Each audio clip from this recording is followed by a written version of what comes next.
राधे गोविंद राधे गोपाल राधे गोविंद राधे गोपाल राधे गोविंद राधे गोपाल राधे गोविंद राधे गोपाल राधे राधे राधे गोविंद गोविंद राधे राधे राधे गोविंद गोविंद राधे गोविंद राधे गोपाल राधे गोविंद राधे गोपाल राधे गोविंद राधे गोपाल राधे गोविंद राधे गोपाल राधे गोविंद राधे।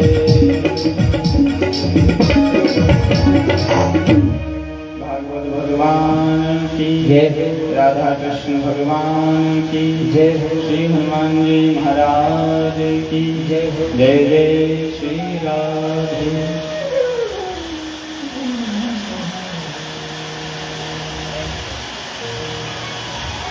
कल सायंकालीन कथा प्रसंग सत्र में हम लोग श्रवण कर रहे थे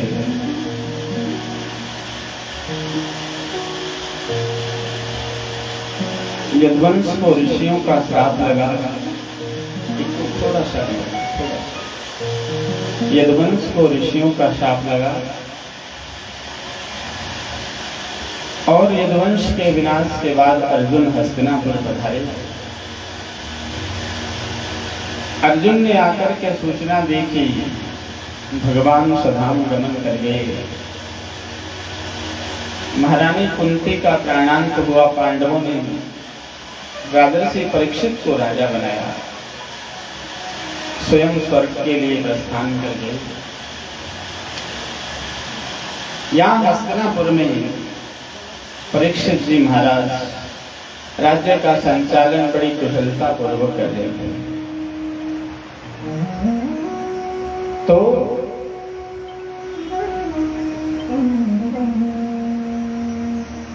राजा परीक्षित जी भगवान के बड़े भक्त थे। परीक्षित जी का जब जन्म हुआ, विद्वानों ने कुंडली देख करके कहा कि बच्चा युधिष्ठिर जी के समान धर्मात्मा होगा, अर्जुन के समान धनुर्धर होगा, भीम के समान पराक्रमी होगा, नकुल सहदेव के समान सुंदर और विद्वान होगा। राजा परीक्षित अपनी प्रजा का पालन अपनी संतान की तरह किया करते थे और राजा उसी व्यक्ति को होना चाहिए जो राजा प्रजा की रक्षा, प्रजा का पालन अपनी संतान की तरह कर सके। राजा या आज की भाषा में कहें तो नेता ऐसा होना चाहिए जो हर परिस्थिति में जनता की रक्षा कर सके। राजर्षि परीक्षित इतने बड़े हिंदुस्तान के चक्रवर्ती सम्राट होते हुए कभी रात्रि के समय अकेले निकल जाते भेष बदल करके और प्रजा में घूम घूम कर ये देखा करते थे, लोगों से पूछा करते थे कि आपके यहाँ राजा कैसा है। तो लोग ये बताया करते थे हमारा राजा बहुत अच्छा है, राजर्षि परीक्षित हमारे राज्य की रक्षा कर रहे हैं। बताने वाले को ये पता नहीं होता था कि तू जिससे बात कर रहा है वो स्वयं परीक्षित है। अपनी प्रजा का इतना ख्याल रखते थे। एक दिन राजा ने मन में विचार किया कि अब मेरी अवस्था 50 वर्ष तो हो ही गई है और 51 से वन प्रारंभ हो जाता है। रघुवंश में कालिदास लिखते हैं शैशवे व्यस्त विद्यानां यौवने विशेषिणां वार्धके मुनि वृद्धि नाम योगे नान्ते तनुत्तजा। 4 अवस्थाएं होती हैं शरीर की, जिसमें पहली अवस्था होती है शैशवावस्था, फिर होती है कुमारावस्था, और फिर आती है युवावस्था और उसके बाद प्रौढ़ावस्था। तो ये जो युवावस्था का समय होता है, कुमारावस्था का जो समय होता है, ये अध्ययन का समय होता है। 5 वर्ष तक बच्चे का लालन पालन बड़े लाड प्यार से करना चाहिए। आचार्य चाणक्य लिखते हैं, लालयत 5 वर्षाणि 10 वर्षाणि ताड़यत प्राप्ते 16 वर्षे पुत्रम मित्रम वदाचार्य। यानी कि 5 वर्ष तक बच्चे का लालन पालन प्रेम पूर्वक करना चाहिए। 5 वर्ष से 15 वर्ष तक यानी 10 वर्ष तक बच्चे को ठीक अनुशासन में रखना चाहिए। और बच्चे की अवस्था जब 16 वर्ष की हो जाएगी, यानी अपने पैर का जूता जब अपने बच्चे को आने लग जाए, तो आचार्य चाणक्य कहते हैं पुत्रम मित्रम वदाचरेत्। फिर पिता को अपने पुत्र के साथ मित्रता का व्यवहार करना चाहिए। यानी शास्त्र ये आज्ञा देते हैं कि अपने कहीं अभिमान में जीते रहे कि थान बेरो ये शास्त्र जी, फिर मैं तो बाप हूं और बाप बाप ही हुआ। फिर मैं भी घणाई लोगों ने बताऊं कि थाने भी बेरो है कि बेटो बेटो ही हुआ। एक खातर ज्यादा बाप बनने में फायदो कम है। मित्रता पूर्वक संतान के साथ व्यवहार करोगे, अपने बच्चों को समय दो। दिन भर इस दौड़ धूप में मत रहो, यहाँ से कमा लूं, ये खा लूं, इसका खा लूं, उसका खा लूं। बच्चों को संस्कार, यदि जीवन में संस्कार नहीं दे पाए, भले ही आप कलेक्टर बना लो, डॉक्टर बना लो, इंजीनियर बना लो, यदि बच्चों को ठीक संस्कार नहीं दे पाए, आप अपने बच्चे को अच्छा इंसान नहीं बना पाए, तो कुछ भी बनाने का फायदा नहीं है। तो युवावस्था तक 25 वर्ष की अवस्था तक की अवस्था गहन अध्ययन में व्यतीत करनी चाहिए, पढ़ना चाहिए। और महाराज यौवने विशेषण, युवावस्था में अपने सत्कर्म के द्वारा, भुजबल के द्वारा, शरीर की ताकत के द्वारा, अपनी मेहनत के द्वारा ज्यादा से ज्यादा व्यक्ति को धनार्जन करना चाहिए, धन कमाना चाहिए। शास्त्रों की ऐसी आज्ञा है, क्योंकि बिना अर्थ के धर्म नहीं होता। जितना कमाएं उसमें ख्याल रखें कि मैं जितना कमा रहा हूं वो कहीं अन्याय पूर्वक तो नहीं आ रहा है। आचार्य चाणक्य कहते हैं कि अन्याय पूर्वक आया हुआ धन प्राप्ते एकादशे वर्षे समूलम तद विनश्यति। अन्याय उपार्जितम वित्तम किंचित वर्षाणि तिष्ठति। अन्याय के द्वारा उपार्जित किया हुआ धन थोड़े दिन तक बहुत ज्यादा बरकत करता है, और फिर उसके जाने का जब समय आता है, तब वो अन्याय के द्वारा उपार्जित धन जब वापस जाता है तो मूल से नाश करके जाता है। तो जितना कमा रहे हैं उसमें एक ख्याल जरूर रखें कि मैं कोई अन्याय से तो उपार्जन नहीं ले रहा। जो लोग पाप कर रहे हैं फिर भी उनकी तरक्की हो रही है, तो लोगों को देखकर ये लगता जरूर है अमुक आदमी इतना पाप करता है फिर भी इतनी तरक्की करेगा। और धर्म करने वाले लोग दुखी रहते हैं। इसका मतलब ये नहीं है कि सब पाप ही करने लगे। इसका मतलब ये है कि उसके प्रारब्ध का भोग भोग रहा है वो अभी। जिस दिन वो प्रारब्ध के अकाउंट में जो बैलेंस जमा है पुण्य का, वो जिस दिन समाप्त हो जाएगा, उस दिन ये प्रारब्ध के पाप का भोग और वर्तमान के पाप का भोग जब टकराएगा तो विनाश हो जाएगा।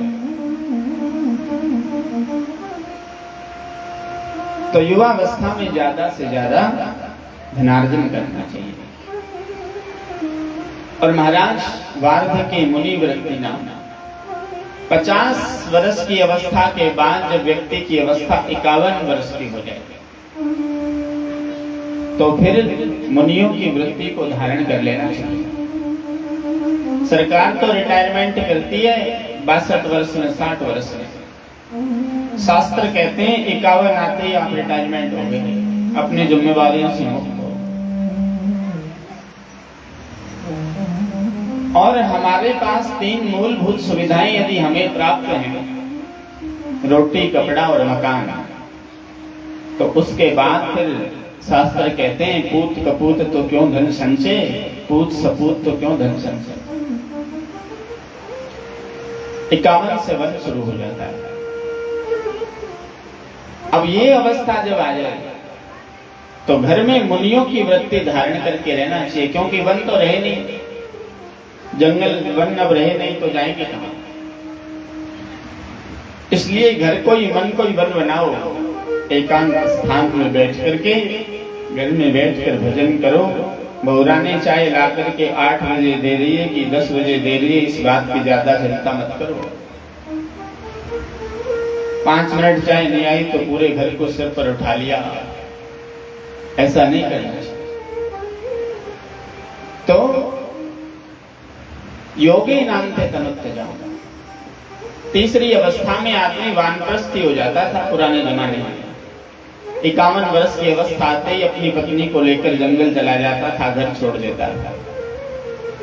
25 वर्ष तक वानप्रस्थ के रूप में तपस्या करने के बाद जब 76 वर्ष की अवस्था को प्राप्त होता था तो वार्ध के मुनि वृत्ति नाम और योगी नाम थे तनुत्ते जाऊंगा। अंतिम अवस्था में सन्यासी होकर के जीवन जीता था, वन में रहकर और 25 वर्ष तक लगातार भजन करके 100 वर्ष की अवस्था में योग के द्वारा ब्रह्मरंध्र से 10वें द्वार से मृत्यु से पहले ही शरीर का त्याग कर देते था आदमी, तो सीधा मोक्ष को प्राप्त होता। और शास्त्र ये कहते हैं 2 प्रकार की मृत्यु शास्त्र सम्मत है। एक तो है कलेवरम योगरतो विजयहाद, और दूसरी है युद्ध कृणिर वीर से निवृत्त। पहले प्रकार की शास्त्र सम्मत मृत्यु ये है कि व्यक्ति अपने जीवन रहते इतनी साधना करे कि योग के द्वारा अपने शरीर का त्याग कर दे, मृत्यु आए उससे पहले योग से शरीर छोड़ दे।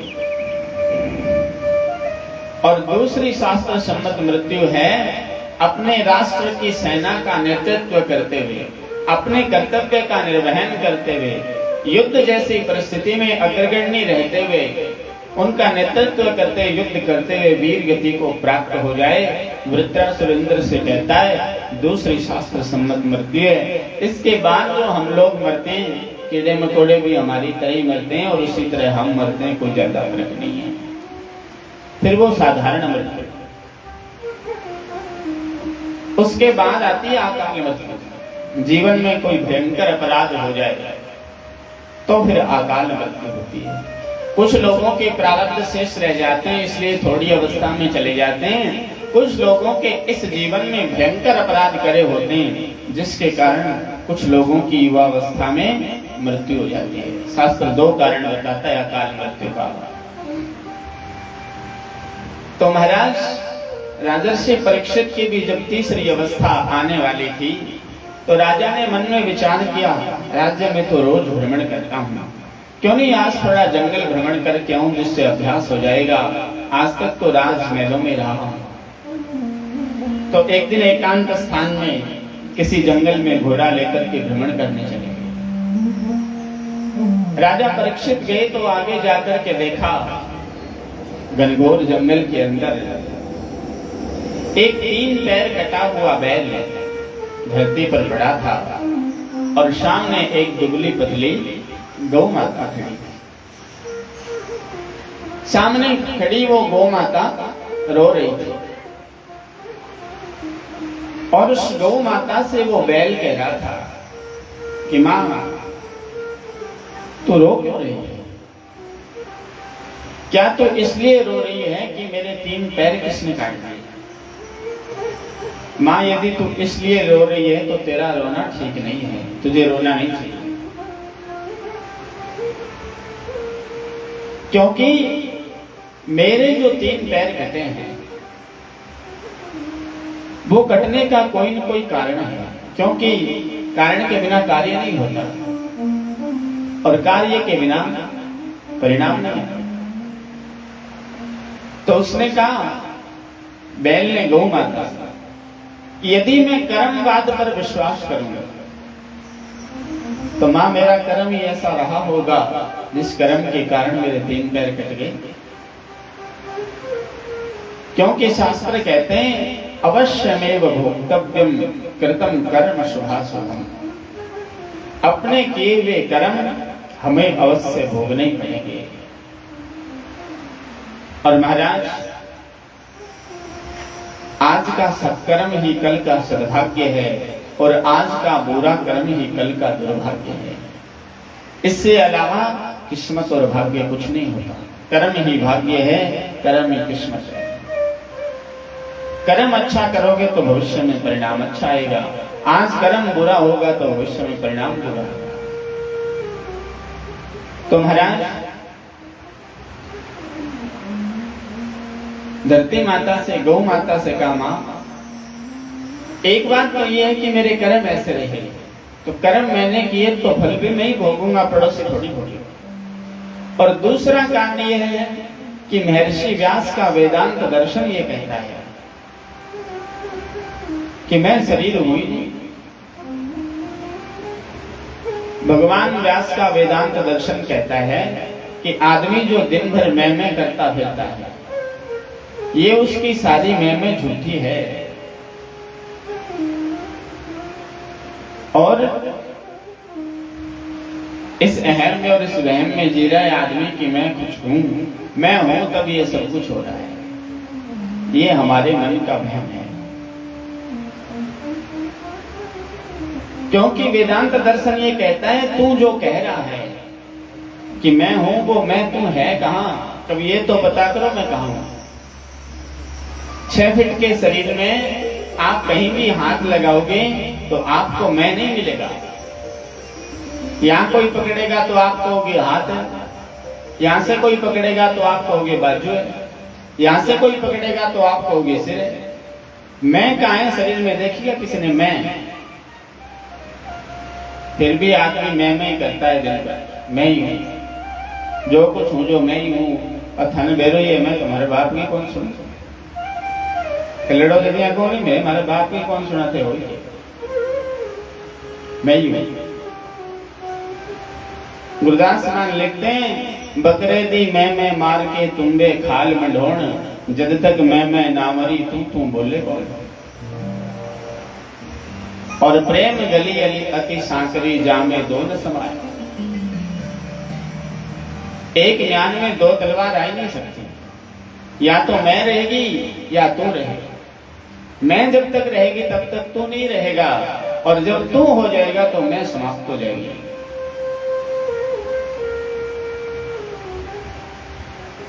तो धरती माता से कहा, मां मैं तो शरीर तो हूं नहीं, मैं जो हूं वो नित्य शुद्ध मुक्त शाश्वत चिन्मय अविनाशी अदाय्य अक्लेद्य अछेद्य ऐसी आत्मा हूं, जिसके लिए गीता कहती है, नैनम छिन्दन्ति शस्त्राणि नैनम दहति पावक। आत्म तत्व को कोई शस्त्र काट नहीं सकता, अग्नि जला नहीं सकती, जल गला नहीं सकता, हवा सुखा नहीं सकती। फिर मां, जब आत्मा नित्य है, शुद्ध है, मुक्त है, चिन्मय है, अविनाशी है, सनातन है, पुरातन है, शाश्वत है, तो पैर कटे तो शरीर के कटे, मेरे थोड़ी कटे। राजर्षि परीक्षित ये संवाद सुन रहे। परीक्षित जी ने मन में विचार किया कि इतनी गहन वेद वेदांत की बातें करने वाला बैल कोई साधारण नहीं हो सकता। परीक्षित जी घोड़े से उतरे, धनुष बाण रख करके चरणों में दंडवत प्रणाम किया। परिचय देते हुए बोले, मैं अर्जुन का पुत्र अभिमन्यु पुत्र, मेरा नाम परीक्षित है। और आपके 3 पैर किसने काटे? जिसने भी आपके 3 पैर काटे हैं मैं उसे दंड दूंगा। मेरे राज्य में आकर ऐसी धृष्टता कोई कर नहीं सकता। महाराज तब तक परीक्षित जी और उनमें संवाद हो ही रहा था। उसी समय एक काला कलूटा पुरुष हाथ में तलवार लेकर के उस बैल की तरफ बढ़ रहा है। जो एक पैर शेष है वो पैर भी काट देना चाहता है। तलवार लेकर के पास आया। परीक्षित जी ने धनुष बाण संभाला और कहा, खबरदार जो आगे बढ़ा। तुमने क्या सोच लिया? पार्थ चला गया तो पार्थ का जमाना भी चला गया। अरे मैं पार्थ का पुत्र परीक्षित अभी जिंदा हूं, मैं तुझे मृत्यु दंड दूंगा। हाथ जोड़ करके बोला, महाराज चरणों में गिर पड़ा, महाराज मैं कलयुग हूं। और परीक्षित जी ने जब पांडव जा रहे थे स्वर्ग की यात्रा के लिए, परीक्षित जी को राजा बनाया था। परीक्षित जी ने कहा था, पिताजी मैं तो बहुत छोटा बच्चा हूं, कुछ जानता नहीं है। तो युधिष्ठिर जी ने कहा था, बेटा जीवन में हमारी बताई 2-4 बातें याद रखना। पहली बात बताई थी कि शरण में शत्रु भी आ जाए तो उसे माफ करना। अब कलयुग शरण में आ गया। शरण में आए हुए व्यक्ति को मारना नहीं चाहिए, त्यागना नहीं चाहिए। शरण में आए हुए व्यक्ति की रक्षा करने में यदि हमारी जन धन की हानि भी हो रही हो तो ऐसी हानि भी सहन करके शरणागत व्यक्ति की रक्षा करनी चाहिए। महाराज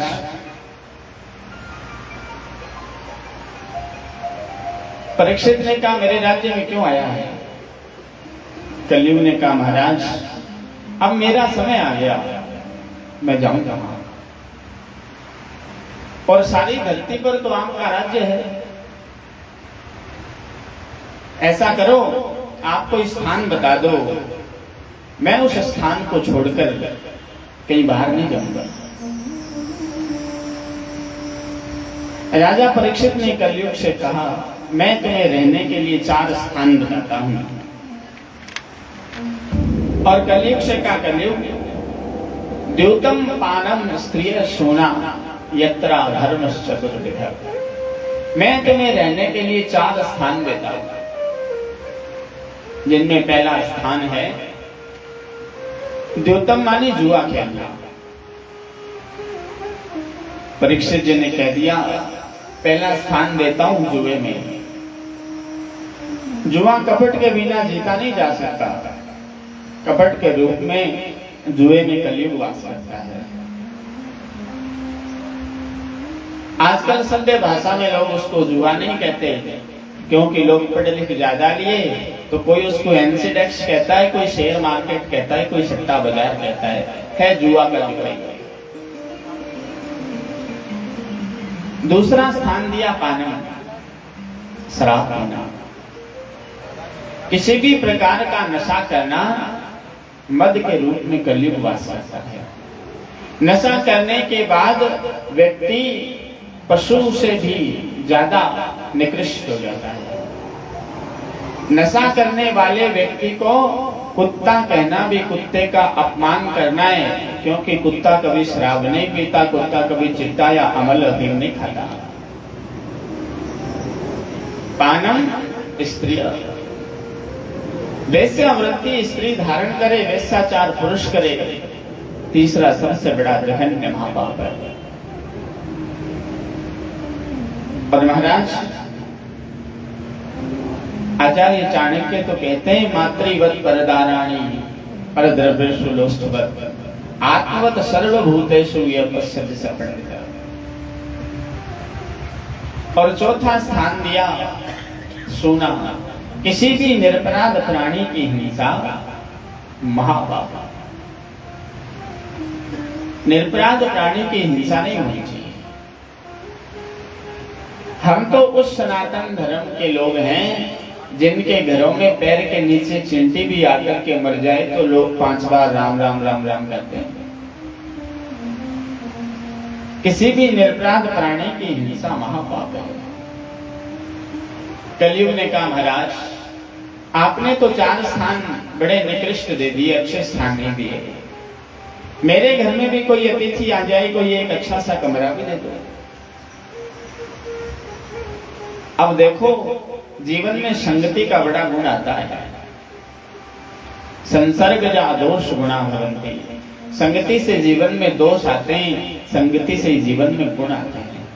अच्छे लोगों की संगति करोगे, अच्छे लोगों के पास रहोगे तो अच्छे कहलाओगे, बुरे लोगों की संगति में रहोगे तो बुरे हो जाओगे। इसलिए आदमी को संग विजयी होना चाहिए। और ऐसा व्यक्ति जिसके विचार अच्छे नहीं हैं, जिसके विचार गिरे हुए हैं, ऐसे व्यक्ति के साथ आदमी को ज्यादा देर बैठना नहीं चाहिए। उसके साथ ज्यादा देर बैठेंगे तो वो उसको हमको अपनी बुद्धि लेवल से नीचे अपने बराबर ले आएगा और धीरे धीरे हमारा पतन कर देगा, अपने से भी ज्यादा नीचे गिरा देगा। इसलिए संगति अच्छी होनी चाहिए। संग अच्छा नहीं होने के कारण पतन होता है। आजकल तो मित्रता के नाम पर, दोस्ती के नाम पर, फ्रेंड सर्किल के नाम पर पता नहीं क्या क्या हो रहा है। ये मित्रता की परिभाषा नहीं है। मित्र तो उसे कहते हैं पापान निवारयति योजयते हिताय। सच्चा मित्र तो हमारा वो व्यक्ति होता है, हम यदि पाप के रास्ते पर जा रहे हो तो हमें उस रास्ते से जबरदस्ती हटा करके धर्म के, पुण्य के रास्ते पर लगा दे, वो सच्चा मित्र होता है। संगति अच्छी होनी चाहिए। परीक्षित जी ने कलयुग की संगति करी। कलयुग के साथ बैठ करके इतनी बात, खड़े होकर के इतनी देर तक बात करी, जिसका परिणाम ये हुआ कि परीक्षित जी कलयुग से कह रहे हैं मैं तुम्हें 5वां स्थान दे रहा हूं, स्वर्ण में यानी सोने में भी तेरा निवास होगा। 5वां स्थान दे दिया। महाराज, ये जो बैल है 3 पैर कटा हुआ, ये कोई साधारण बैल नहीं, ये साक्षात धर्म है। और ये जो दुबली पतली गौ माता खड़ी है, ये धरती माता है। कलयुग अपने अंतिम चरण पर चल रहा है। तो धरती माता गाय का रूप धारण करके लाचार अवस्था में खड़ी है, और ये धर्म बैल का रूप धारण करके 3 पैर कटा हुआ, क्योंकि सतयुग के अंदर 4 पैर होते थे धर्म के। पहला चरण था सत्य। सतयुग के अंदर लोग सत्य ही बोलते थे, कोई व्यक्ति झूठ बोलता ही नहीं था। और महाराज, मानस में तुलसीदास जी तो यहां तक कहते हैं, रघुकुल रीत सदा चली आई, रघुकुल रीत सदा चली आई, प्राण जाई बरु वचन न जाई, प्राण जाई बरु वचन न जाई, धर्म दूसर सत्य समाना, धर्म दूसर सत्य समाना, आगम निगम पुराण बखाना, आगम निगम पुराण बखाना, जय सिया राम जय जय सिया राम जय सिया राम जय जय सिया राम। धर्मन दूसर सत्य समाना, आगम निगम पुराण बखाना। सत्य के समान कोई दूसरा भजन नहीं है। लोग बड़े व्रत करते हैं, कोई एकादशी का व्रत करता है, कोई पूर्णिमा का व्रत करता है, और ज्यादातर माताएं चौथ का व्रत करती हैं। चौथ का ये सबसे बड़ी समस्या है, चौथ का व्रत आजकल। क्योंकि व्रत खुलता तब है जब चंद्रमा उदय हो जाए, चंद्रमा के दर्शन हो जाए। फिर भगवान की पूरी परीक्षा लेता है। जिस दिन चौथ होती है उस दिन बादल जरूर आते हैं। फिर रात में 2 बजे तक एक बार छत पर, एक बार नीचे, एक बार छत पर, एक बार नीचे। हे भगवान, ये चांदनी आज को निकल लो, रोज 7 बजे होंगे, आज 12 बजे।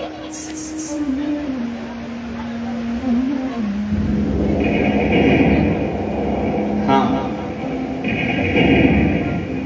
और भी लोग बहुत सारे व्रत करते हैं।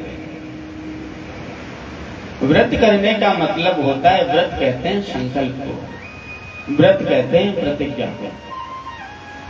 व्रत करने का मतलब है जीवन में कुछ अच्छा संकल्प लो, कुछ अच्छी प्रतिज्ञा करो। मैंने आज चतुर्थी का व्रत किया है, आज के बाद मैं ये गलत काम नहीं करूंगा। मैं जीवन में कोई गलत काम तो करता ही नहीं, फिर भी मैंने आज व्रत किया है तो मेरे अच्छे कामों में मैं एक अच्छा काम और जोड़ दूंगा। कल से मैं ये अच्छा काम और करूंगा। व्रत करने का मतलब ये होता है। व्रत करने का मतलब ये नहीं होता कि आटा दाल चावल ही नहीं खाना, बाकी दिन भर कभी कुट्टू की पकौड़ी, कभी बेसन वो कौन सी पूड़ियाँ, भांति भांति के पकवान। बाजार जाते हुए काल मारो व्रत है जी, कोई मिठाई ले जाइयो जिम मावेगी होवे पेवर, कोई आटो ना हो। व्रत करने का मतलब है भगवान के समीप बैठना, दिन भर भगवान का स्मरण करना, चिंतन करना। व्रत रखो एकादशी को और खाओ दोनों द्वादशी न, फिर क्या फायदा है व्रत करने का। हमारे एक दादाजी थे, वो कहा करते थे कि शास्त्री जी हो क्या व्रत है, आ तो बर्बादी है, और आ क्या नहीं 11 से तो 12 से बर्बादी है। ऐसा व्रत करने का फायदा नहीं है। दिन भर दिमाग में ये विचार चलता रहे कि मुझे तो भूख लगी है, इससे अच्छा 2 रोटी खा लेनी चाहिए। व्रत का मतलब संकल्प होता है। सबसे बड़ा व्रत होता है सत्य व्रत। आदमी को जीवन में सत्य व्रतधारी होना चाहिए। जीवन में ये प्रतिज्ञा करनी चाहिए कि मैं कभी भी अपने निजी स्वार्थ के लिए झूठ नहीं बोलूंगा। महाराज, सत्य व्रत होना, सत्य व्रतधारी होना चाहिए। सतयुग का जमाना गया तो धर्म का एक पैर कट गया, सत्य चला गया। उसके बाद आया त्रेता युग। महाराज,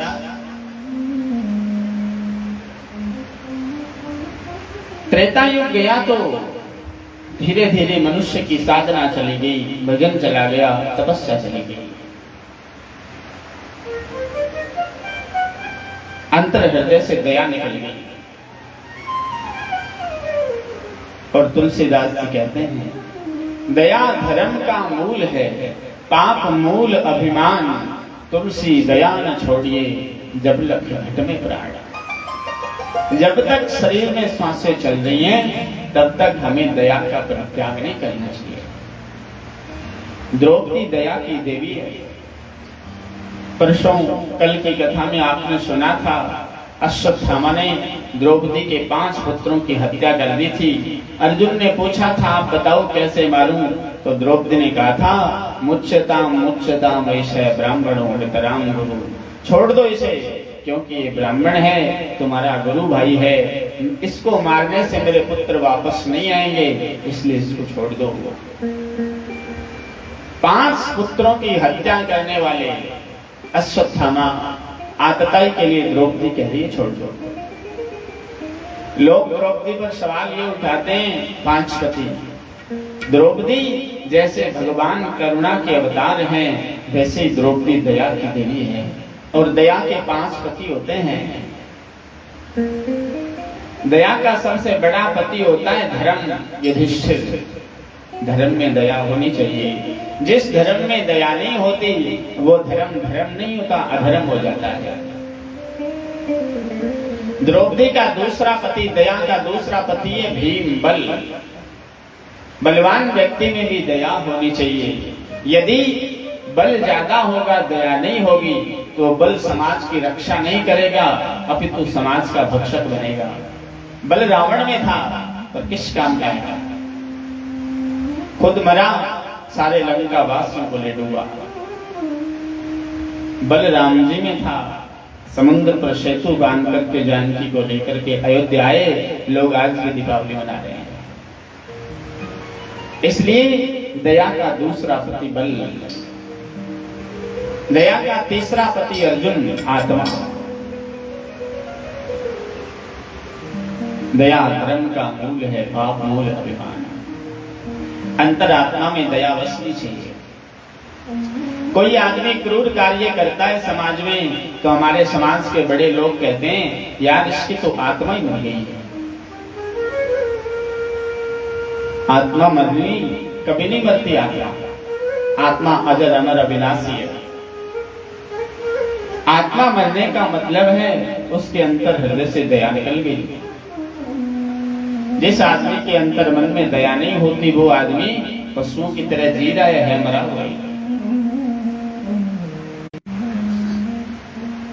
तो महाराज द्रौपदी दया करेगी। द्वापर का त्रेता युग का जमाना गया तो दया नाम का धर्म का पैर चला गया। और महाराज आगे द्वापर का जमाना व्यतीत हुआ तो सोच पवित्रता नाम का धर्म का तीसरा पैर चला गया। यानी आज के जमाने में उपनिषद तो कहते हैं अन्न साक्षात ब्रह्म होता है। और पुराने जमाने में हमारे पूर्वज, हमारे बड़े बुजुर्ग खेत में काम करते थे, उसके बावजूद भी जब भोजन करने बैठते थे हाथ पैर धोकर के जमीन पर बैठकर भोजन किया करते थे। आजकल आदमी चमड़े के जूते पहन करके खड़े होकर के जूठा अनूठा जो आया पशुओं की तरह खा रहा है।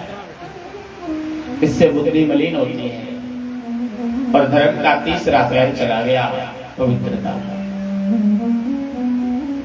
धर्म का मानस में तुलसीदास जी ने कहा प्रगट चार पद धर्म के कलिमो एक प्रधान, ये निके विधि कीने दान करी कल्याण। कलयुग में एक ही पैर सुरक्षित बचा जिसका नाम है दान। आदमी जो कमाई करता है, शास्त्र तो ये कहते हैं 100 में से 10% दान करना चाहिए। पर आज के जमाने में ये संभव नहीं है कि कोई 10 लाख कमा रहा है तो 1 लाख दान कर दे। ज्यादा नहीं तो कुछ न कुछ 100 में से 1%, वो भी नहीं हो सके तो आधा %, उससे भी ज्यादा कुछ न कुछ निकालते रहना चाहिए। दीन दुखियों की सहायता के लिए, गौ माता की रक्षा के लिए। क्योंकि एक कोई विशाल कुआं हो जल का भरा हुआ, उस कुएं में जल भरते रहो, निकालो मत, बंद करके छोड़ दो। 2-4 साल बाद जब उसके जल को निकाला जाएगा तो ऊपर का जल पीने लायक नहीं रहता। जिस कुएं से जल सींचा नहीं जाता। इसलिए धन जमा करते रहेंगे तो उस धन में विकृति आएगी और वो धन की विकृति आने वाली संतानों में आएगी, पीढ़ियों में आएगी। बड़े बड़े अरबपति घरों में देखा है हमने, बच्चे पागलों की तरह रह रहे हैं। 25-25 साल की अवस्था है, लोग ये कह रहे हैं, डॉक्टर कह रहे हैं अपने आयु से 20 वर्ष पीछे चल रहा है। अनेक प्रकार की समस्याएं आती हैं। इसलिए जीवन में कुछ करते रहना चाहिए। ये मनुष्य का जन्म मिला है, ये साधारण जीवन नहीं है। 84 लाख योनियों में सबसे उत्तम कोटि है मनुष्य जीवन। और मानस में तुलसीदास जी कहते हैं मनुष्य का जो शरीर है, बड़े भाग मानुष तन पावा, बड़े भाग मानुष तन पावा, सुर दुर्लभ सद ग्रंथन गावा, सुर दुर्लभ सद ग्रंथन गावा, बड़े भाग मानुष तन पावा, मानुष तन पावा सुर दुर्लभ सद ग्रंथन गावा सुर दुर्लभ सब ग्रंथन गावा साधन धाम मोक्ष कर द्वारा साधन धाम मोक्ष कर द्वारा पाइन जय परलोक संवारा पाइन जय परलोक सवारा जय सिया राम जय जय सिया राम जय सिया राम जय जय सिया राम बड़े भाग मानुष तन पावा सुर दुर्लभ सदग्रंथ गावा। देवताओं को दुर्लभ है इसे। देवता भी स्वर्ग में भगवान से प्रार्थना करते हैं कि एक बार मनुष्य का जन्म देकर के भेजो तो मृत्यु लोक में जाकर भजन करेंगे। और महाराज साधन धाम मोक्ष कर द्वारा मनुष्य का शरीर ही एकमात्र ऐसा शरीर है जो साधन भी कर सकता है और साधना भी कर सकता है। नहीं तो सारी किसी भी योनि में ऐसी सुविधा नहीं है कि साधन भी जुटा सके और साधना भी कर सके। साधन धाम मोक्ष कर द्वारा आई नहीं परलोक सवारा। मनुष्य शरीर पाकर के भी जो व्यक्ति अपनी गति को ठीक ना बना ले, अपनी सद्गति ना करा ले, ऐसा व्यक्ति तो फिर परम निंदा का पात्र है। महाराज सोकृत नंदक मंदमती आत्मा हरगति आया। मनुष्य शरीर लेकर के भी जो मोक्ष को प्राप्त नहीं होता, ऐसा व्यक्ति तो अपनी आत्महत्या कर रहा है, आत्मा की हत्या कर रहा है। इसलिए संतगण कहते हैं मनुष्य जन्म अनमोल रे, मिट्टी में ना रोल रे, अब तो मिला है फिर ना मिलेगा, कभी नहीं कभी नहीं कभी नहीं रे। अब जो मिला है फिर ना मिलेगा, कभी नहीं कभी नहीं कभी नहीं रे। मनुष्य जन्म अनमोल रे, मिट्टी में ना रोल रे, अब जो मिला है फिर ना मिलेगा, कभी नहीं कभी नहीं कभी नहीं रे।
बुलबुला है पानी का, मत कर जोर जवानी का।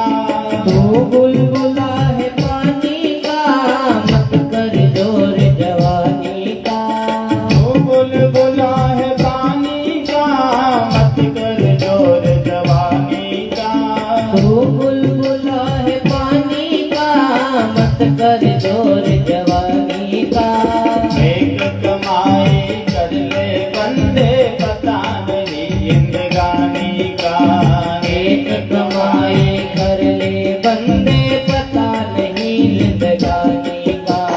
सबसे मीठा बोल रे, मिट्टी में ना रोल रे। सबसे मीठा बोल रे, मिट्टी में ना बोल रे। अब जो मिला है फिर न मिलेगा, कभी नहीं कभी नहीं कभी नहीं रे। अब जो मिला है फिर न मिलेगा, कभी नहीं कभी नहीं कभी नहीं।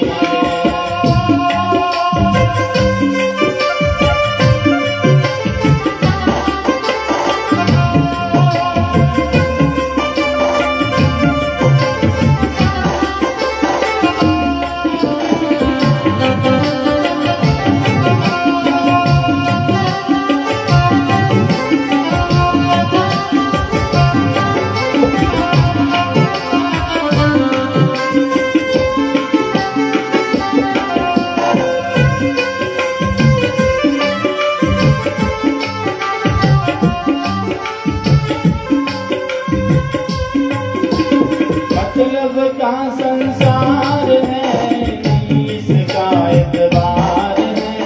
मतलब का संसार है, नहीं इसका एतबार है।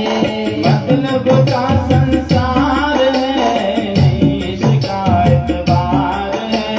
मतलब का संसार है, नहीं इसका एतबार है।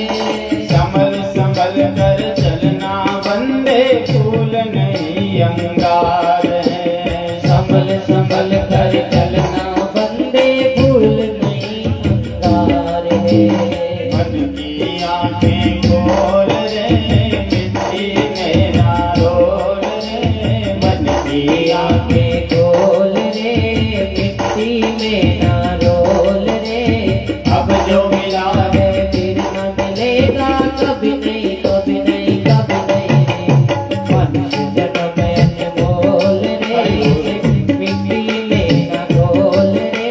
अब जो मिला है फिर न मिलेगा, कभी नहीं कभी नहीं कभी नहीं रे।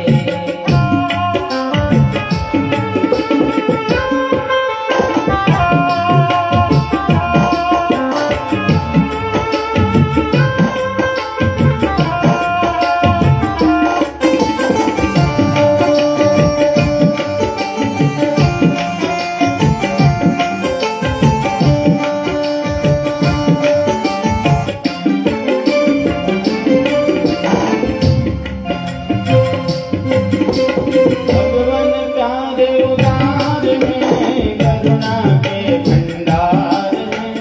भगवन प्यारे उदार है, करुणा के भंडार है। जो कोई उनकी शरण में आवे, सबसे बेड़ा पार है। जो कोई उनकी शरण में आए, भव से बेड़ा पार है। जीवन है अनमोल रे, मिट्टी में ना रोल रे। जीवन है अनमोल रे, मिट्टी में ना रोल रे। अब जो मिला है फिर ना मिलेगा, कभी नहीं कभी नहीं कभी नहीं रे। अब जो मिला है फिर न मिलेगा, कभी नहीं कभी नहीं कभी नहीं रे। मनुष्य जन्म अनमोल रे, मिट्टी में ना रोल रे। अब जो मिला है फिर न मिलेगा, कभी नहीं कभी नहीं कभी नहीं रे। अब जो मिला है फिर न मिलेगा, कभी नहीं कभी नहीं कभी नहीं रे। संत समाज की जय। तो हमारे बीच में जीवन जी भगत जी पधारे हैं सिरसा से। तो सुनने में आए बड़ा दानशील व्यक्तित्व है। गौशाला में शेड का निर्माण भी उन्होंने कराया था। तो जोरदार तालियों से एक बार भगत जी का स्वागत।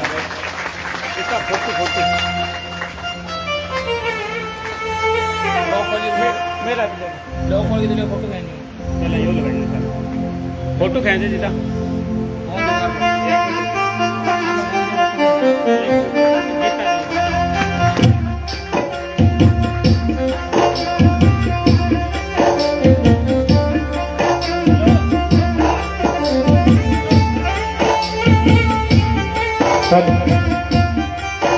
एक सूचना और, ये हमारे सिरसा से गोपुत्र हैं जीवन जी सिंगला, उन्होंने अपने गांव की गौशाला में जो आगे का जो शेड है इन्होंने बनवाया है, इनका बहुत बहुत धन्यवाद।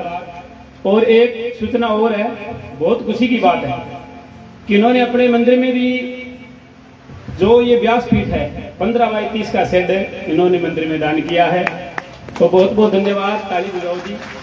भगवान इनकी हर मनोकामना पूर्ण करें और जो इनका व्यापार है दिन दुगनी और रात चौगनी हो, हम तो ये प्रार्थना करते हैं। और इसी तरह ये धार्मिक कार्यों में भी सेवा का मौका देते रहें। बोलिए भक्तवत्सल भगवान की। तो जिस तरह सिंगला जी अपना जीवन सुधार रहे हैं, मनुष्य जन्म अनमोल है, ऐसा अवसर हम सबको प्राप्त है। सबको ऐसा ही जीवन जीना है। जीवन में कुछ न कुछ समाज के लिए, दीनहीन के लिए, राष्ट्र के लिए कुछ न कुछ आहुति देते रहना है। महाराज राजर्षि परीक्षित ने कलयुग से इतनी देर तक बातें करी, जैसे कहा कि सुवर्ण में निवास होगा। कलयुग ने सूक्ष्म स्वरूप धारण करके परीक्षित जी के मुकुट में प्रवेश कर लिया।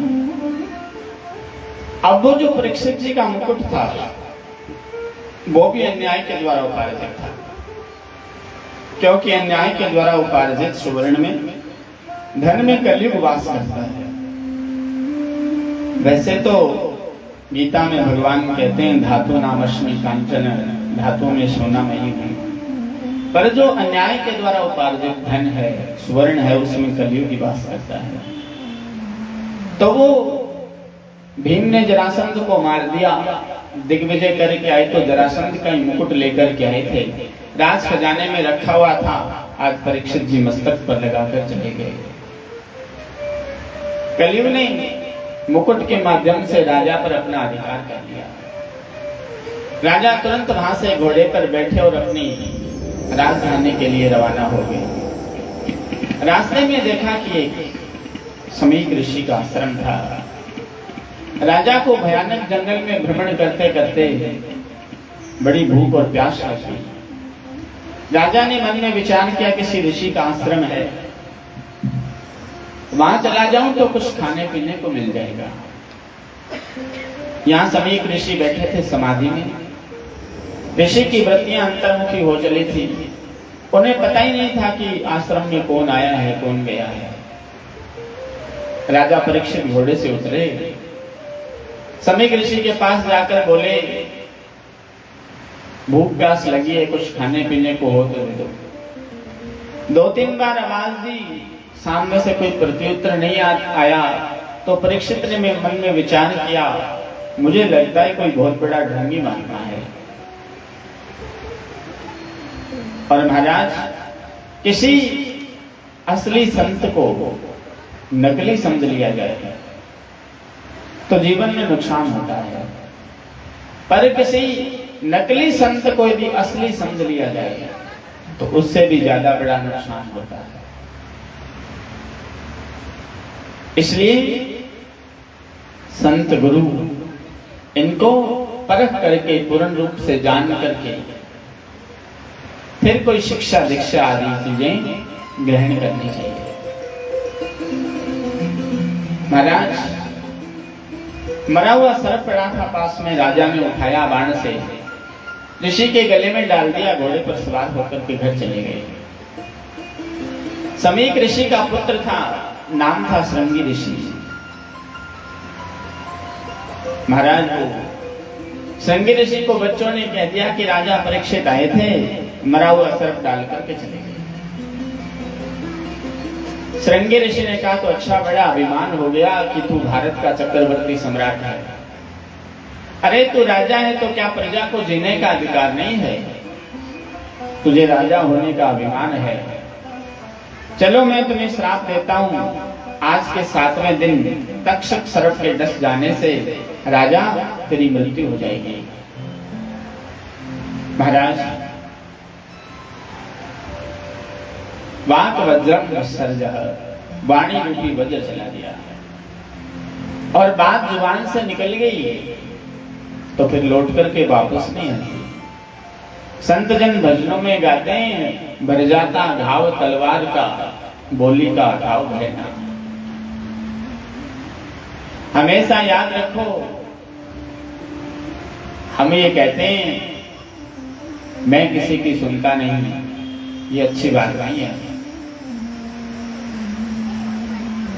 सुनाने वाला आज तक कुछ नहीं बना और जो धैर्य पूर्वक सुन गया वो बहुत कुछ पा गया। इसलिए जीवन में धैर्य होना चाहिए, सुनना सीखना चाहिए। और सुनाने वाले व्यक्ति को प्रत्युत्तर में कोई जवाब नहीं दोगे तो वो मजबूर हो जाएगा कि मैं इतनी बातें कह रहा हूं, सामने वाला एक शब्द नहीं बोल रहा। 2 गालियां सामने वाले ने दी, बदले में हमने 5 दी, तो हम में और उसमें क्या फर्क है? हमारा स्तर तो उससे भी ज्यादा गिरा हुआ है। इसलिए धैर्य पूर्वक सुनना सीखिए। वक्ता मत बनिए। दुनिया में आजकल वक्ता ज्यादा है, श्रोता कम है। और ये कहूं कि वक्ता सारे श्रोता कोई है नहीं, सारे वक्ता ही हैं। 4 लोग आपस में खड़े होकर के बात कर रहे होते हैं, एक आदमी बोल रहा होता है, 3 आदमी सुन रहे होते हैं। तो हम क्या सोचते हैं कि जो इनमें एक आदमी जो बोल रहा है वो वक्ता है, 3 आदमी सुन रहे वो श्रोता है। जबकि ऐसा नहीं होता। उन चारों में एक भी श्रोता नहीं है, चारों के चारों वक्ता है।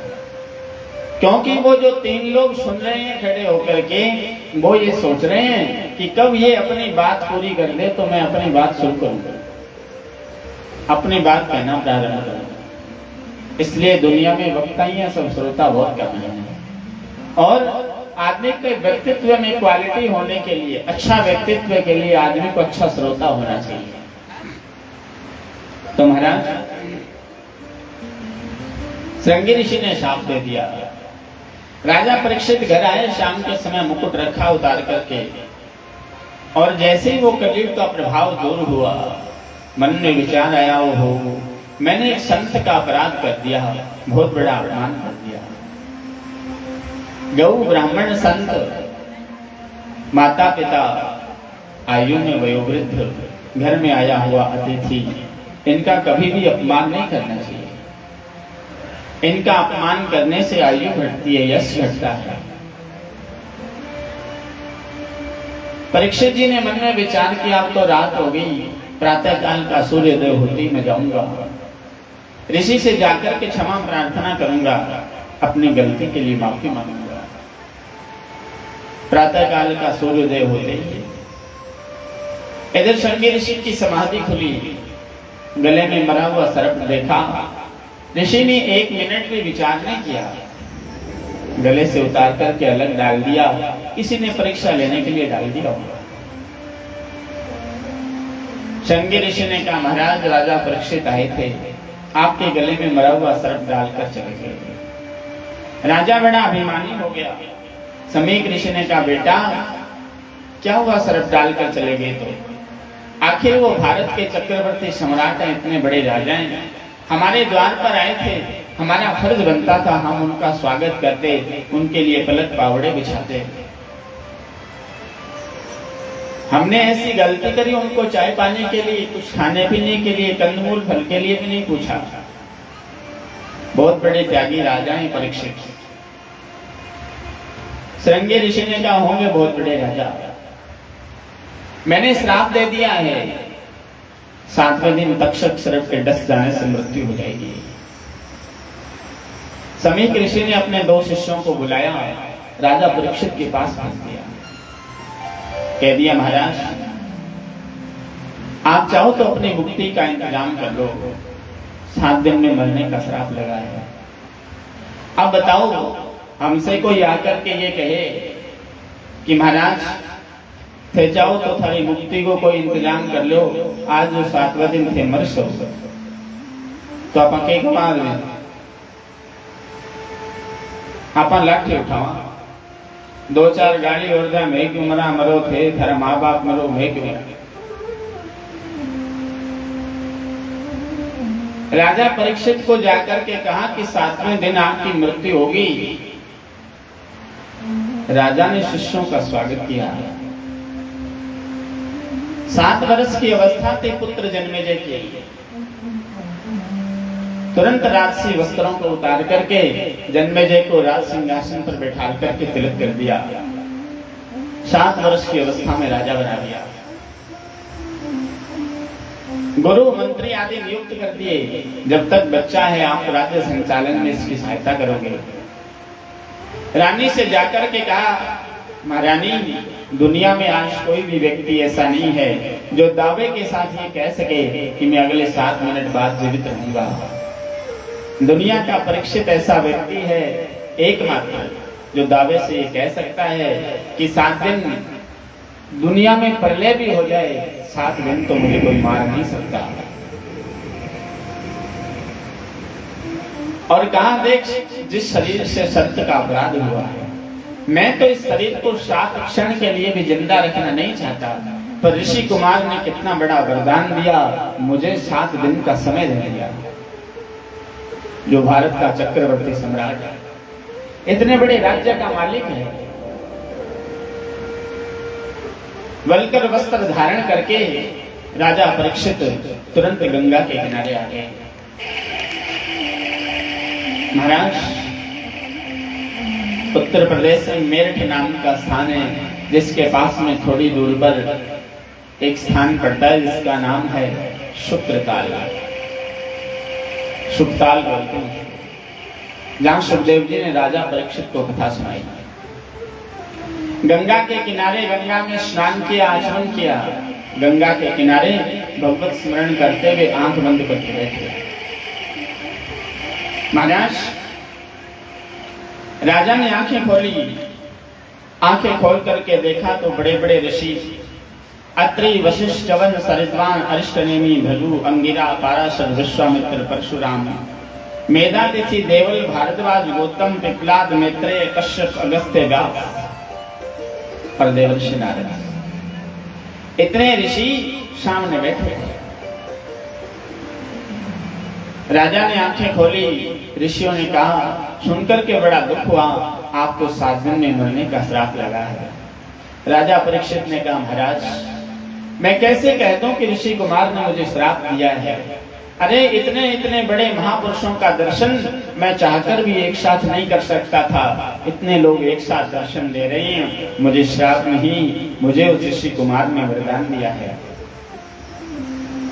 सारे ऋषि मुनि बैठे, राजा परीक्षित की मुक्ति कैसे हो, राजा परीक्षित की रक्षा कैसे हो,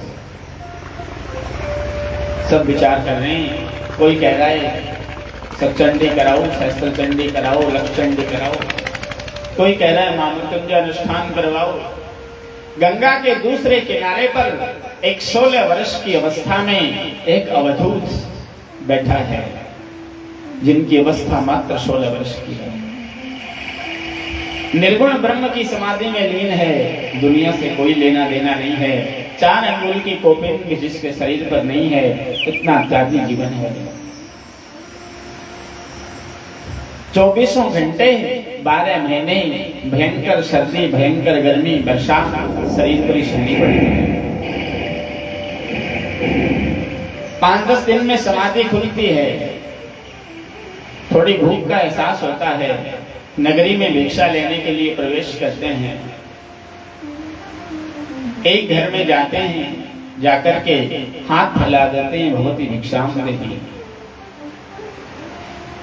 और जितनी देर में एक गाय दुही जाती है, एक गाय को दुहने में ज्यादा से ज्यादा 6 मिनट का समय लगता है, क्योंकि यदि गाय भी स्वस्थ हो और दुहने वाले भी स्वस्थ हो तो एक गाय को धोने का समय 6 मिनट का होता है।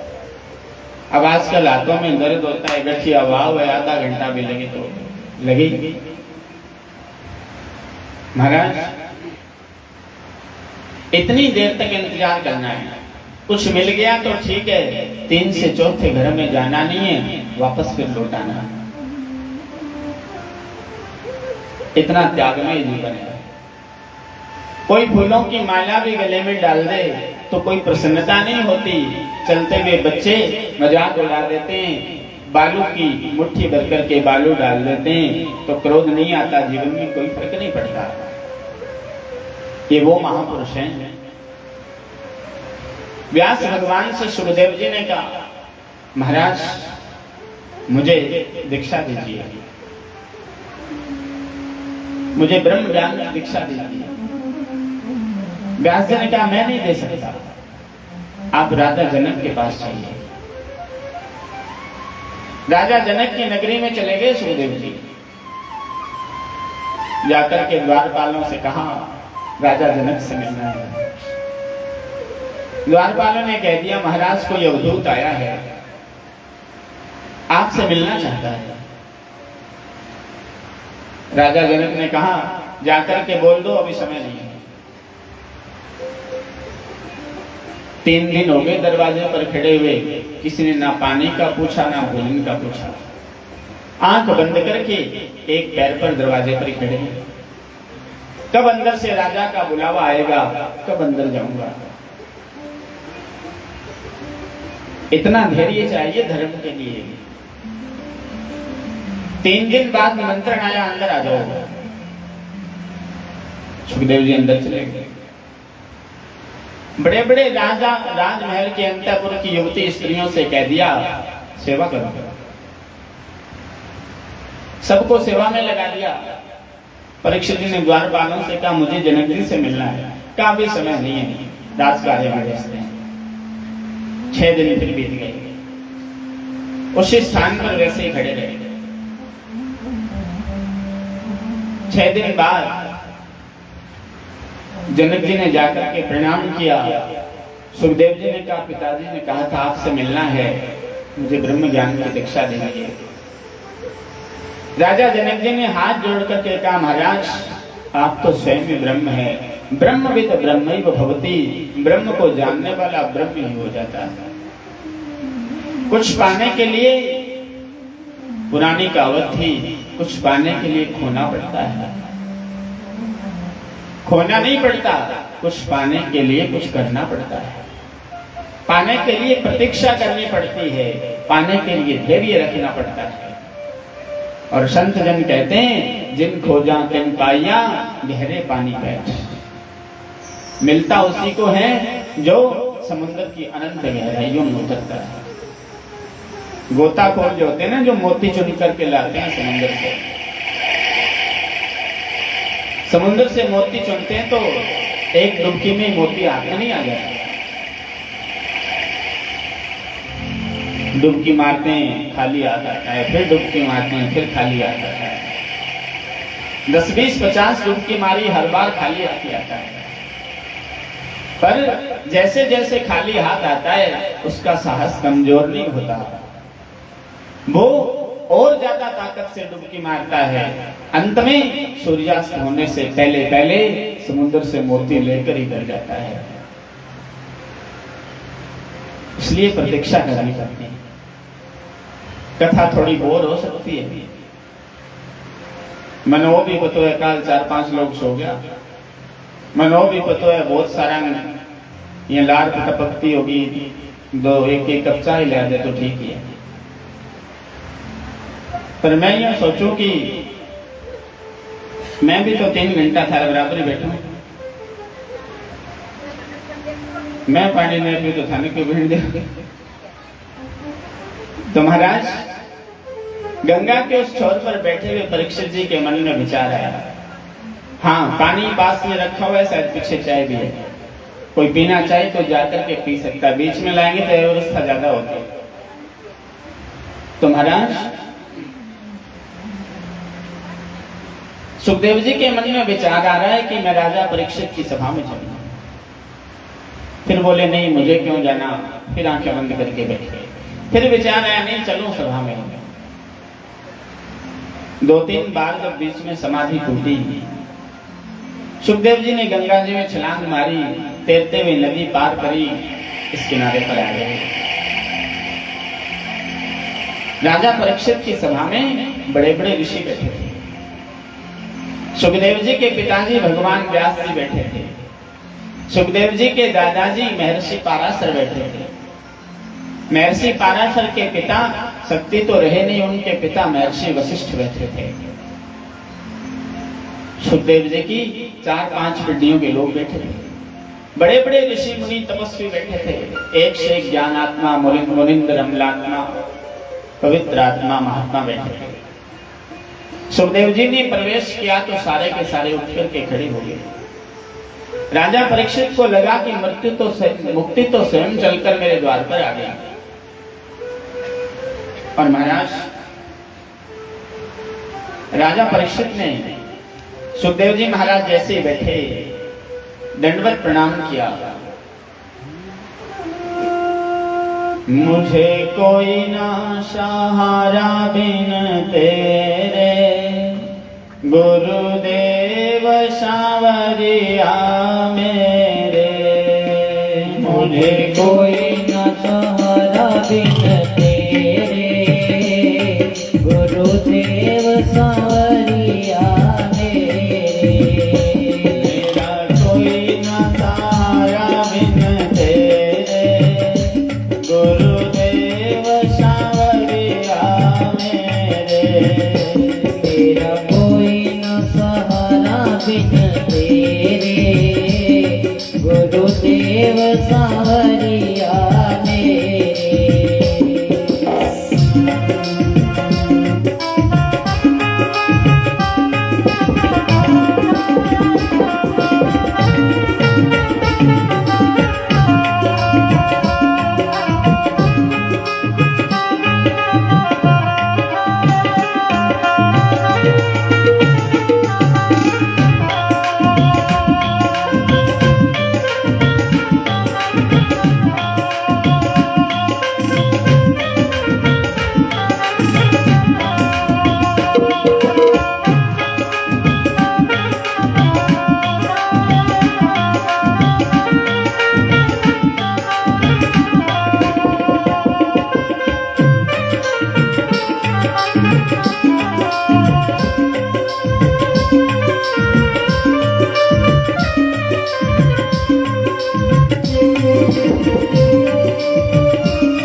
मैंने जन्म लिया जग में आया, मैंने जन्म लिया जग में आया।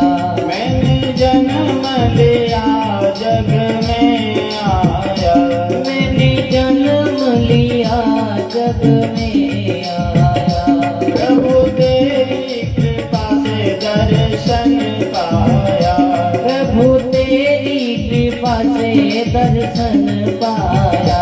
मैं आन पड़ा दर तेरे, गुरुदेव सांवरिया मेरे। आन पड़ा दर तेरे, गुरुदेव सांवरिया मेरे। तेरा कोई न सहारा बिन तेरे, गुरुदेव सांवरिया मेरे।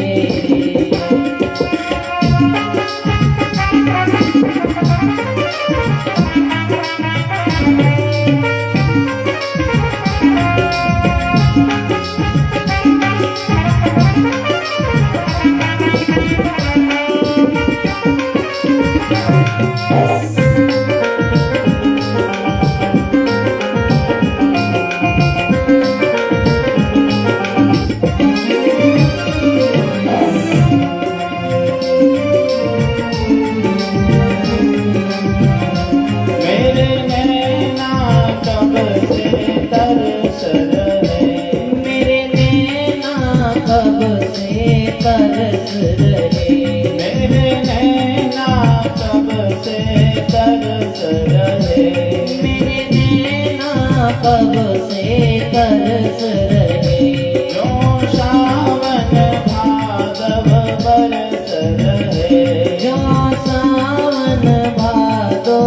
बरस रहे।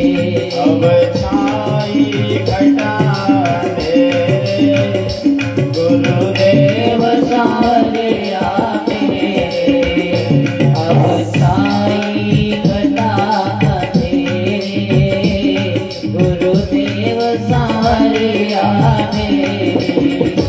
मेरा कोई न सहारा बिन तेरे, गुरुदेव सारे आते।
सुखदेव जी महाराज की जय, संत समाज की जय। महाराज परीक्षित जी की सभा में जैसे सुखदेव जी ने प्रवेश किया, राजा परीक्षित ने चरण वंदन किया और जैसे सुखदेव भगवान व्यास आसन पर विराजे, राजा परीक्षित ने सुखदेव जी से पूछ लिया, वरीयाने शते प्रश्न कृतो लोकहितं नृप आत्मवित् सम्मतः पुंसा श्रोतव्यादिषु यः परः। राजा परीक्षित से पूछा, राजा परीक्षित ने सुखदेव जी से पूछा, महाराज आप आ तो गई हो, मेरे पास समय बहुत कम है, मैं माला पहनाने में फालतू के फॉर्मेलिटियों में समय जाया नहीं करूंगा। महाराज ये बताइए 7 दिन में मरने वाले की मुक्ति का उपाय क्या है? परीक्षित जी ने ये नहीं पूछा 7 दिन में मरने का श्राप लगाए मृत्यु से बचने का उपाय क्या है। परीक्षित जी ने पूछा 7 दिन में मरना है, मरने वाले की मुक्ति का उपाय क्या है। और जैसे ही प्रश्न पूछा राजा ने, महाराज सुखदेव जी ने जब कथा प्रारंभ होती है तो पहले पूजन होता है, संकीर्तन होता है, मंगलाचरण होता है, फिर कोई कथा प्रारंभ होती है। सुखदेव जी महाराज को राजा परीक्षित का प्रश्न इतना उत्तम और इतना श्रेष्ठ लगा। सुखदेव जी ने तुरंत राजा से कहा, राजन तुम्हारा प्रश्न अच्छा है। वरीयाने शते प्रश्न कृतो लोकहितं नृप। तुमने जो प्रश्न पूछा है वो केवल तुम्हारे लिए नहीं, ये बड़ी लोक मंगल की कामना से पूछा गया प्रश्न है, दुनिया के सब लोगों के काम आने वाला प्रश्न है। और महाराज सुखदेव जी कहते हैं, राजन दुनिया में कौन ऐसा व्यक्ति है जिसको 7 दिन में नहीं मरना? दिन 7 ही होते हैं, 8वां दिन आता है नहीं। रवि सोम मंगल बुध बृहस्पति गुरु शुक्र और शनि, 7 से 8वां दिन नहीं आता। सुखदेव जी ने क्या, राजन 7 दिन में प्रत्येक आदमी को मरना है। और मैं तो ये कहता हूं जिस व्यक्ति को मरना है वो मरने की तैयारी क्यों नहीं करता? क्योंकि संत जन तो कहते हैं 2 बातों को भूल मत, जो चाहे कल्याण, नारायण एक मौत को, दूसरे श्री भगवान। मृत्यु और भगवान को तो कभी भूलना ही नहीं चाहिए। बच्चे का जन्म हुआ, वो डॉक्टर बनेगा, इंजीनियर बनेगा या क्या बनेगा नहीं पता, लेकिन जिसका जन्म हुआ है वो निश्चित तौर पर मरेगा। फिर भी दुनिया का आदमी ये बात स्वीकार नहीं करता कि मैं मरूंगा। सुखदेव स्वामी कहते हैं, राजन सच्चा साधक वही है जो मरने की पूर्व से तैयारी कर ले। और मरना पड़ेगा, आज नहीं तो कल पड़ेगा, जाना तो पड़ेगा। क्योंकि ये दुनिया बहुत बड़ी चलती हुई ट्रेन है। और महाराज जिस सीट पर यात्री बैठा है वही यात्री समझदार है कि वो अपना रेलवे स्टेशन आने से पहले ही अपने बोरिया बिस्तर बांध करके तैयार हो जाए कि 5 मिनट बाद मेरा स्टेशन आने वाला है तो मुझे उतरना है। वही यात्री समझदार है। अब कोई आदमी अंदर ही बैठा रहे कि नहीं मैंने तो सीट रिजर्वेशन कराई है, मेरे पैसे दिए हुए हैं, मैं तो नहीं उतरूंगा, तो ट्रेन तो मिनट 2 मिनट ही रुकेगी, वो तो वहां से फिर रवाना हो जाएगी, फिर अगले स्टेशन पर रुकेगी। और अंतिम स्टेशन जब आएगा तब आप ठीक से उतर जाओगे तो ठीक है, नहीं तो ट्रेन के अधिकारी आएंगे, डंडे मारकर उतार देंगे, ट्रेन से उतरना ही पड़ेगा। समझदार वही है जो अपनी तैयारी पहले करके उतर जाए। इसलिए ये रेलवे स्टेशन में चलती हुई ट्रेन है। हमसे पहले हमारे पूर्वज आए, वो भी इस स्टेशन पर उतर गए। अब हम आए, एक दिन हमें भी उतर जाना है, पीछे से जो आएंगे वो भी एक दिन उतर ही जाएंगे। आदमी जब तक जीता है तब तक करता क्या है? प्रश्न अच्छा है, मरने वाले की मुक्ति का उपाय क्या है? पर प्रश्न ये भी बनता है कि आदमी जब तक जीता है तब तक क्या करता है? तब तक दुनिया की दौड़ धूप में रहता है।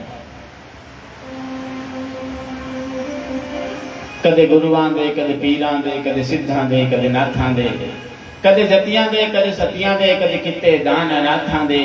एक था तेरा यकीन ना बनिया, नो इथे ना इथे, फिर कहंदे मन कुछ नहीं मिलिया है वही मत्थे टेके।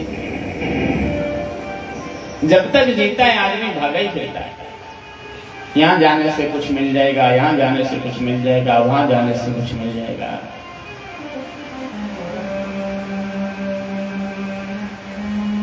कस्तूरी हिरण की नाभि में होती है, कस्तूरी की सुगंध आती है, हिरण उस सुगंध की तरफ भागता है, दिन रात भागता है, भूखा प्यासा भागता है, भयंकर रेगिस्तान के अंदर भूखा प्यासा भागता है। भागते भागते उस सुगंध के चक्कर में हिरण स्वयं मर जाता है, उसे ये पता ही नहीं चलता कि कस्तूरी तो अंदर ही थी। वही हालात इस व्यक्ति के, इस मनुष्य के हैं। भाग रहा है ये पता ही नहीं है कस्तूरी अंदर है, जिसके लिए तू भाग रहा है बाहर वो अंदर ही है। महाराज जब तक जीता है क्या करता है, जीना कैसे चाहिए? भागना है, बाहर नहीं भागना, जीवन से नहीं भागना, अंदर भागना है। और अंदर भागने के लिए सुखदेव स्वामी कहते हैं, राजा जिताशनो जितश्वासो जित संगो जितेन्द्रिय स्थूले भगवतो रूपे मन संधारये धिया। अंदर उतरने के लिए आदमी को सबसे पहले, क्योंकि पशु पक्षियों की तरह यदि जीवन जी रहे हैं तो फिर उनमें और हम में ज्यादा फर्क नहीं है। महाराज आहार निद्रा भय मैथुनंच, भूख तो पशुओं को भी लगती है, नींद पशुओं को भी आती है, और लौकिक क्रियाकलाप पशु भी करते हैं। जितना काम पशु करते हैं उतना ही काम हम करें तो पशुओं में और हमारे में क्या अंतर है? ये मनुष्य का जीवन मिला है तो कुछ अलग हटके जीना होता है। और महाराज इसके लिए आदमी को जीवन जीना आना चाहिए। जीवन जिया कैसे जाता है? तो जीवन जीने के लिए